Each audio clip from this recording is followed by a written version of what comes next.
اليوم البنات جبت لكم كبدة مشرملة على طريقتي بتقديم مختلف شوية مش كما العادة. نبداو على بركة الله. في المقادير عندنا الكبدة، عندنا ملعقة طماطم مصبرة، عندنا ملعقة صغيرة تاع هريسة، عندنا سنينات تاع ثوم. في التوابل عندنا الكمون، عندنا الكروية، عندنا راس الحانوت، عندنا الملح، عندنا فلفل حمار، وعندنا ملعقتين تاع صوص طوماط اللي خدمتها في الدار. دوك نحط لكم الرابط في الفيديو.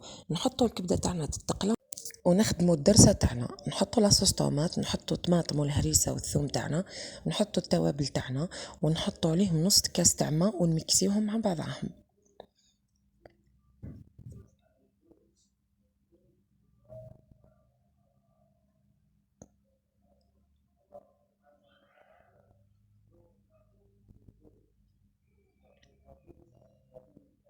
هنا بعد ما تميكسا الخليط نتاعنا ندورو ونخدموا العجينه.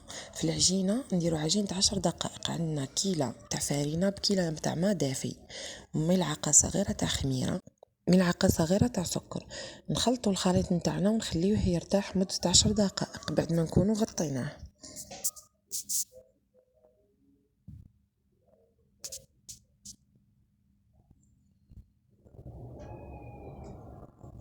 هنا الكبده تاعنا تقلات نحيوها كيما راكم تشوفوا، والزيت نتاعها نحطوا عليها الدرسه هذيك اللي خدمناها،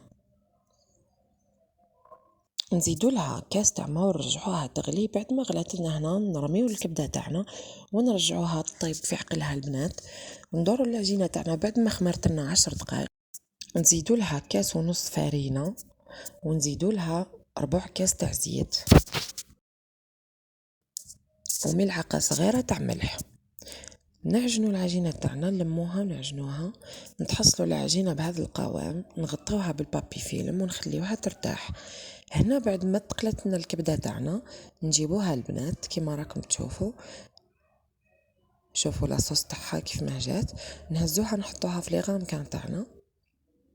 البنات ما تنساوش الاشتراك في قناتي وتفعيل الجرس، وخليوا لي رايكم في التعليقات.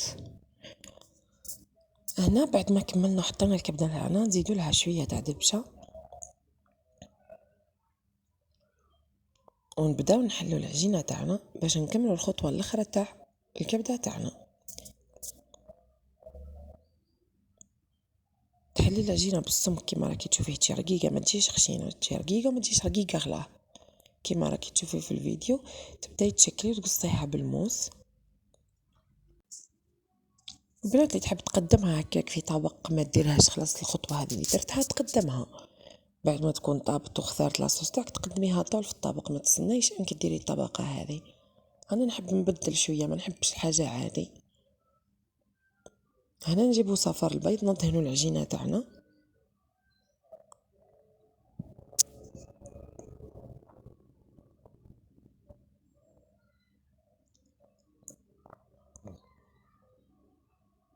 نديرولها شويه تاع دبشه من الفوق وندخلوها تطيب في الفور.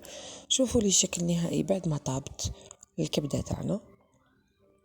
نحلها معاكم باش تشوفوا كيما جات مع السلام الداخل وبنينه. البنات جربوها. انتظروني في الفيديو القادم البنات. سلام.